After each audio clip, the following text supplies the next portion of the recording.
Thank you. Senator Cortez Masto. Thank you. This is a great conversation, and so appreciate it. Let me say this. I agree. This position needs to be elevated. This should have been done a long time ago, under previous administrations.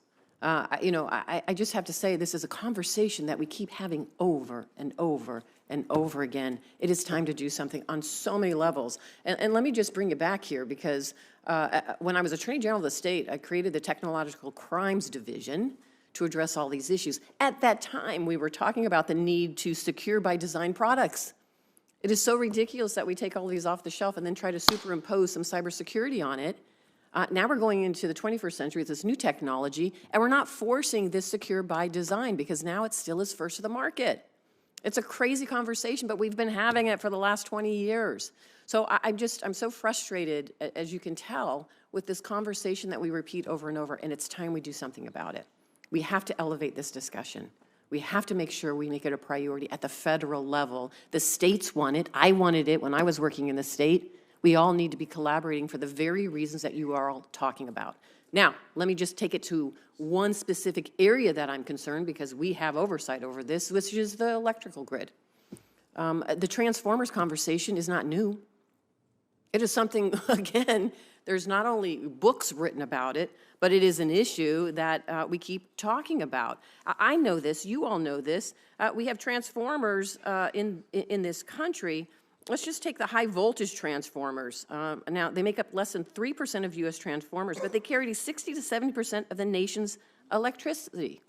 And there has been widespread agreement among government agencies, utilities, manufacturers, that HV transformers in the U.S. are vulnerable to a terrorist attack and are natural disaster, and that such an attack potentially could have catastrophic consequences. Why? Because these transformers are extremely large and complex grid equipment, which typically takes 18 to 24 months to develop and install. This is not new. This is something we've known.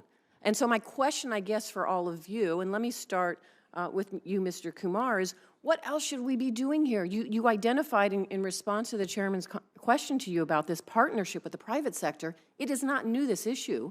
You identified a labor issue. Yeah, it's there. What are we doing about it? Senator, thank you for the question. We, as a result of some of the conversations we've been having on the availability of some of this equipment, first and foremost, we recognize that things like domestic manufacturing are something that we need to really be focused on as a government. Yeah, I know that we need to focus on it, but what are we doing about it? Yeah. What do you need to tell us that can help your department figure out how we partner with the private sector, because the private sector is key to all of this, and address this very issue that we have been talking about for years now?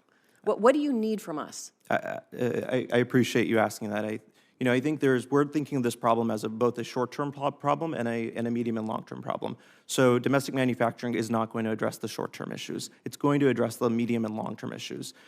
Short-term, one of the things we have been talking about is allocating funds for the Defense Production Act to actually start to incentivize building transformers here in the United States.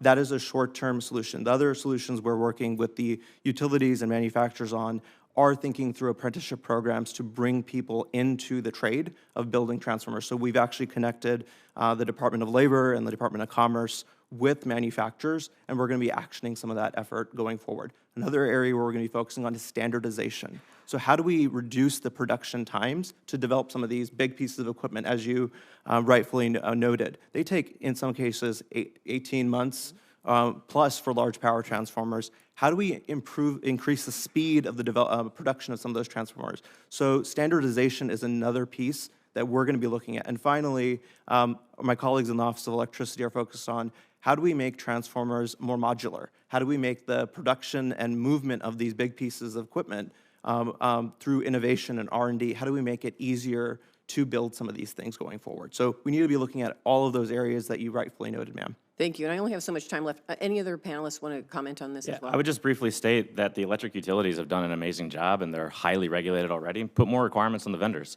As a vendor, my software is deployed in nuclear power plants and rail providers and things like that, and we made the extremely costly choice to put 100% of our software developers as U.S. citizens in the U.S. Why do I have that choice as a vendor servicing national security requirements? Thank you. Anything else? I'd just add that that the supply chain diversity and vendors is really one of the ways we're looking at to help manage the risk. We do realize it. We have sharing agreements where we can share transformers across and focus on the managing of the supply as well as the cyber risk. So Thank you. Thank you. Very helpful. Appreciate it. We had to put the whammy on. Thank you.